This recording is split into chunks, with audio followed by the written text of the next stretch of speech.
Okay. I think some people actually like this kind of drama. It's kind of like a back and forth. Of course, if you're good at argumentation, and especially spotting fallacies, then this kind of work is child's play.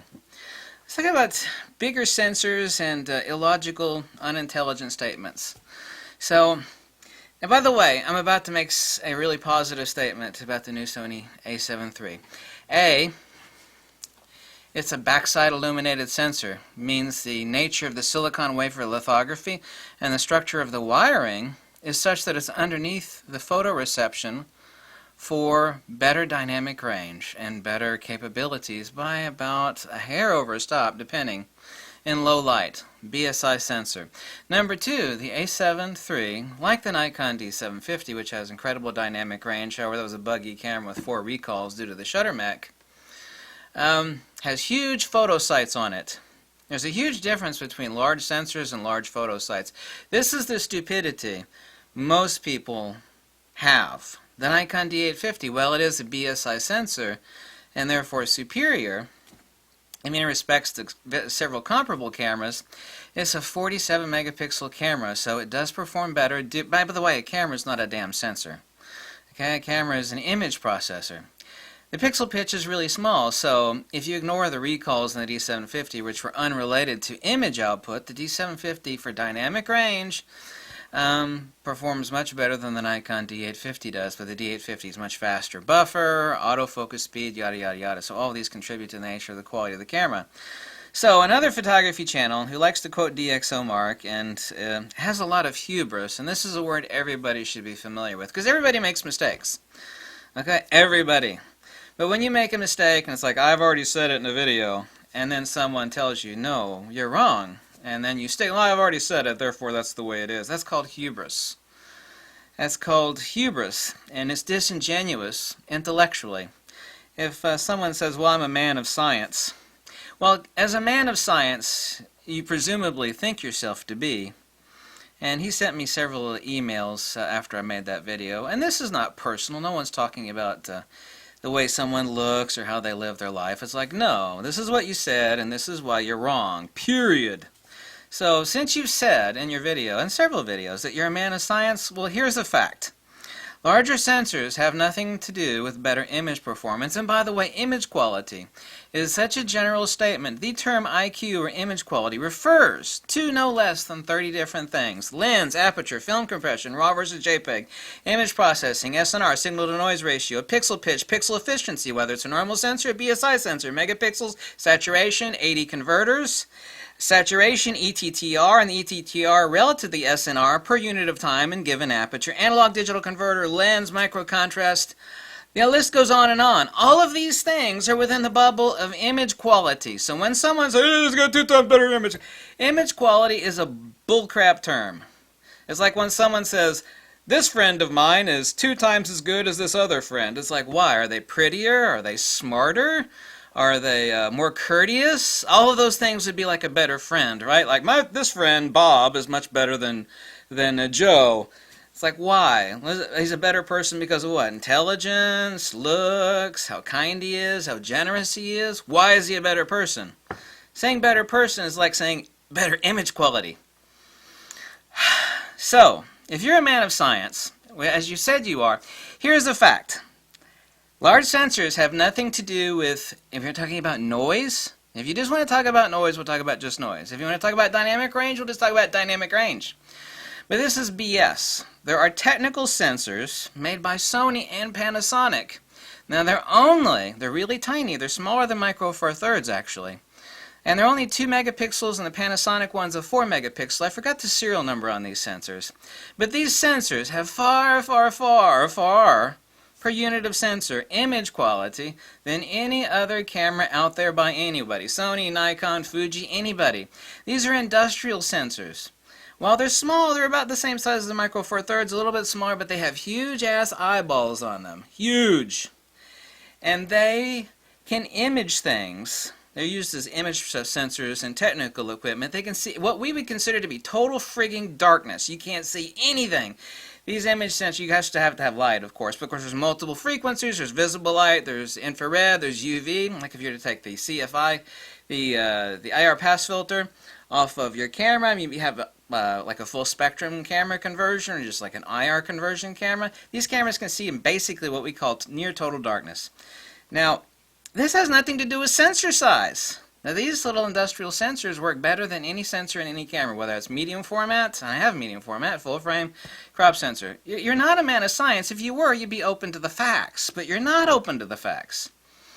Now, your statement, you backpedaled actually, you said 2 times the image quality, but as I've told you, and that's not my opinion, it's a fact, image quality refers to a lot of things. Image quality. You said, your exact quote here, the camera with a bigger sensor does indeed make cleaner images. That's not true. I can give you 1,000 examples. Now, do you think the Nikon D3, of which I've owned 6 of those, and I still own 3 of them, performs better than this tiny crop sensor 24 megapixel?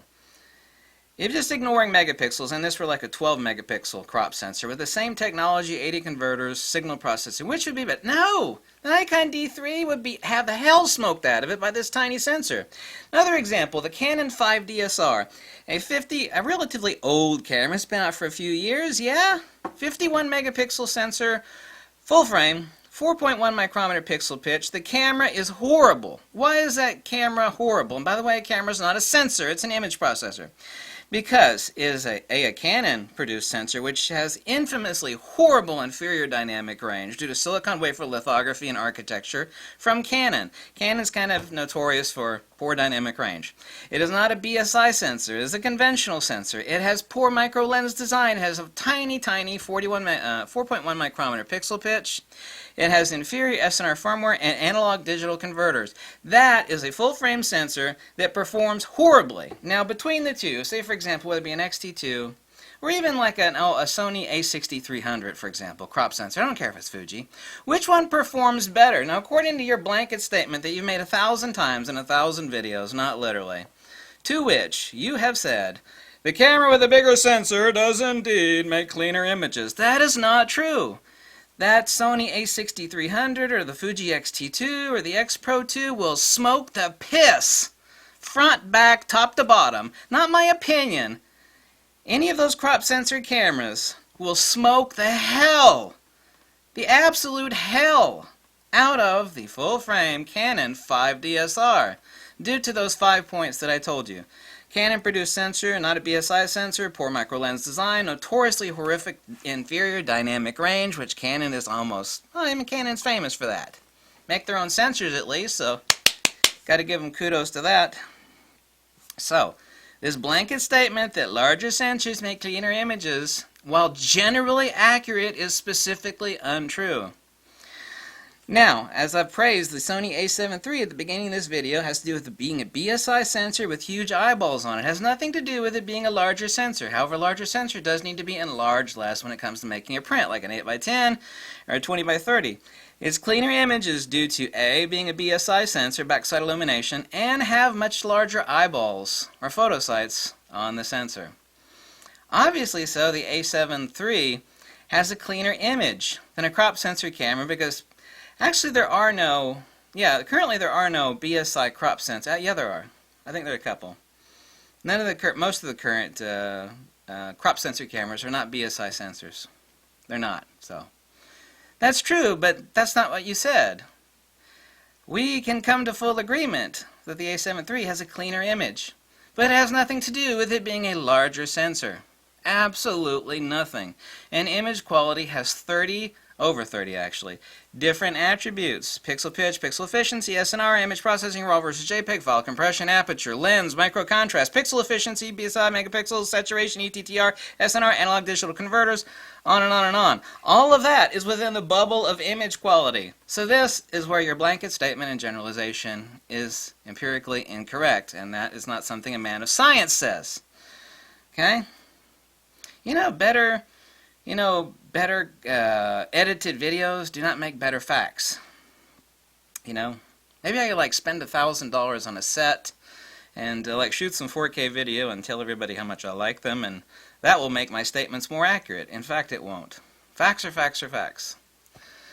There's an old statement about which is better, a dirty fact or a clean untruth. If you don't know the answer to that, then you are not smart, and you should go back to high school and slap your teachers in order for not teaching you anything. So you're incorrect on it. Specifically in this video, not my video, but I noticed that you said this 4 different times. So since you're a truth seeker, and everybody makes mistakes, but when someone is completely over and over. By the way, did I mention that I keep drilling this through, and no one seems to acknowledge it. There's no such thing as a light meter that has an entry for sensor size. Now you would think that if this person who is so famous on YouTube, hi, how you doing? That was a little bit of humor. That was not a personal jab, okay? I make more jabs at myself times 1,000 than anybody else. No light meter on Earth has an entry for sensor size. Now, if you would think this blanket statement made over and over and over and over again, year after year after year, bigger sensors make cleaner images, then there would be an entry on the most expensive light meter money can buy. Or no, there's no entry. There's no entry. Absolutely none. Now, you specifically said, now here's the thing that is really laughable, because this is not something a man of science would say. You said, for example, ISO 6400 gathers half the light of ISO 32. Now, if you keep the exposure the same, okay, nothing changes. You ever heard of ISO invariance? ISO is not connected to exposure. And I don't care if you say ISO or ISO. I don't care about that. Don't correct me on that. But as a man of science, that statement is palpably, empirically, and existentially false. Exposure is applied gain to receive signal. That is why professional ham radios don't just have a volume knob, they have a gain knob. Gain knob has nothing to do with sensitivity. All gain does is take the incoming signal that's already been gathered. Like a radio comes off the antenna. Okay, the antenna would be synonymous with sensor and pixel pitch. Okay? Gain knob is ISO, is applied gain. What it's taking is the signal, using algorithms to actually dial out the noise.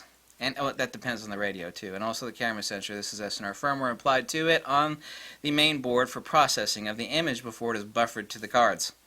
ISO has no connection to exposure. Exposure in digital photography, we're not talking about film grains anymore, is gain and time in SNR, or illumination specifically.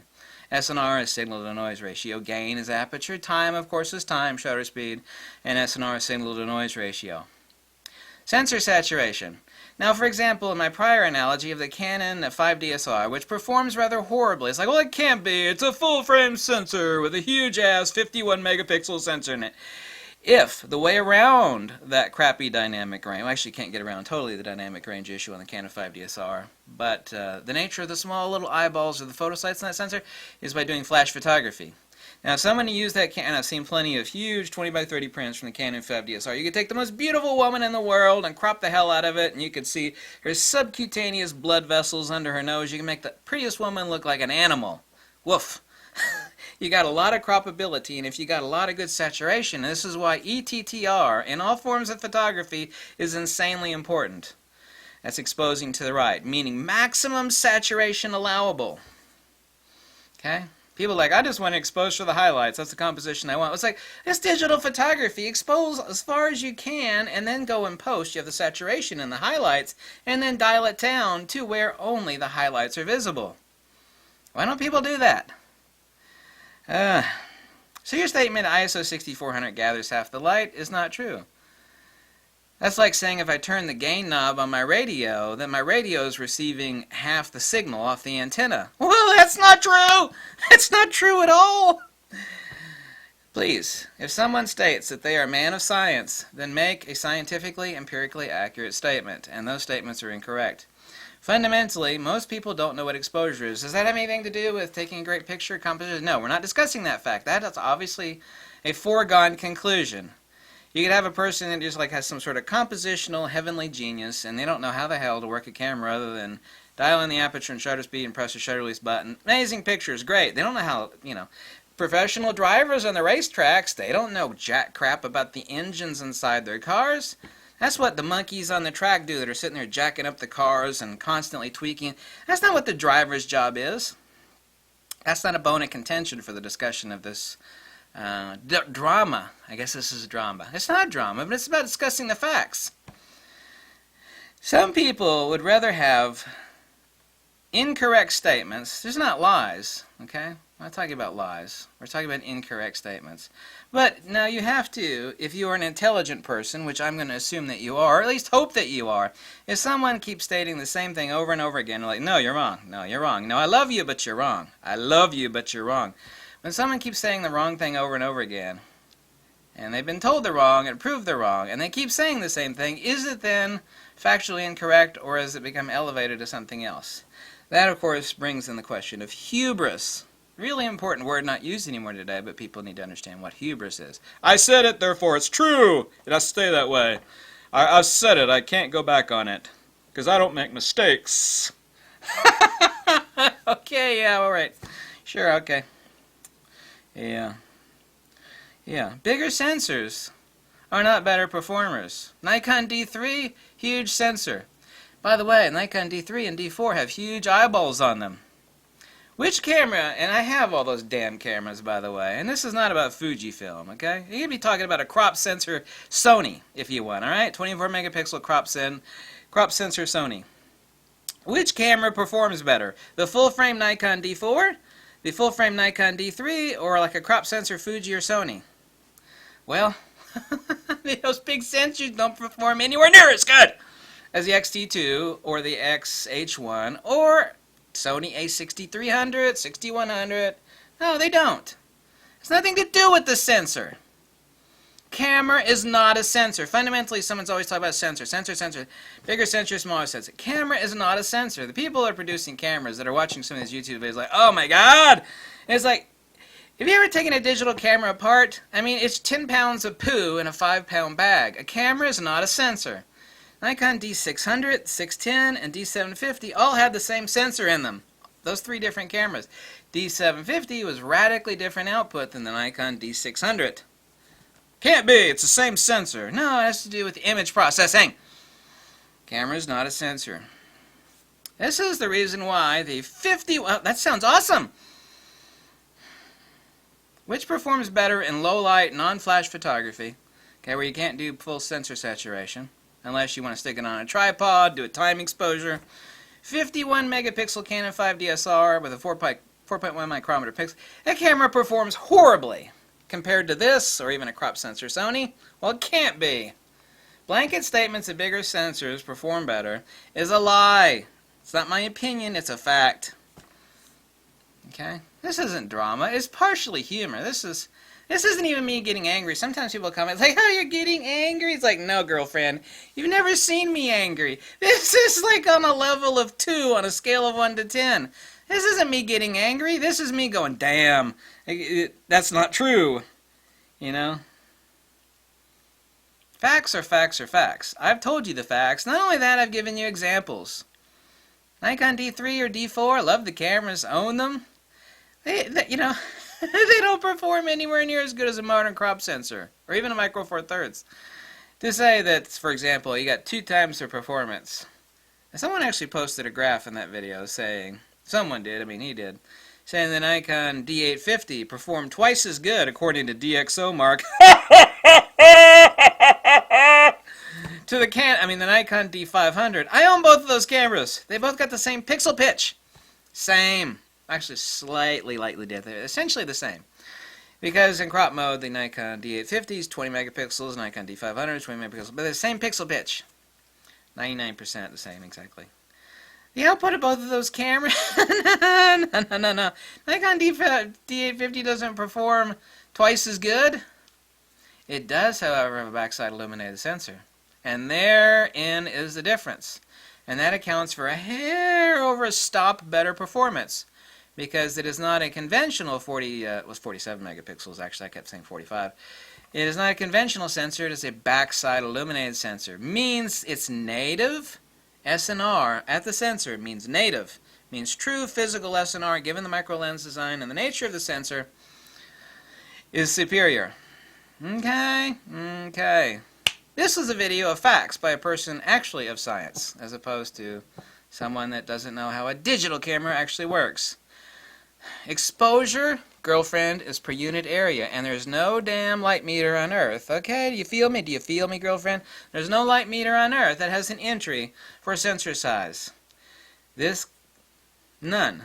There's not a light meter on it. Do you realize what that means? Yeah, you just don't get it. Yeah. Beam me up, Scotty. There's no intelligent life down here. Beam me up, Scotty.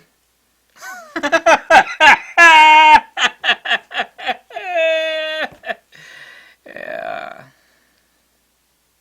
This is the point at which some people go, you're a jerk. I don't like you. It's like, yeah. I'd rather be right than liked. It's like, yeah, okay, I'm a butthole, right? I'm a schmuck. Okay, great. Am I right? Yeah, I am right. It's not about, now, if being nice is equal to being right, then this world is in third gear of retard. It's like, well, if you're nice, then you're right. It's like, who taught you that growing up? It's, the world, stupid people, and there's a ton of stupid people. They have a subconscious ability to think, well, if someone's nice, then they must be right.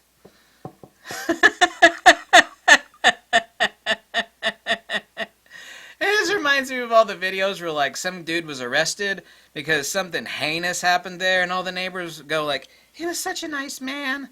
He was such a nice man. Okay, right.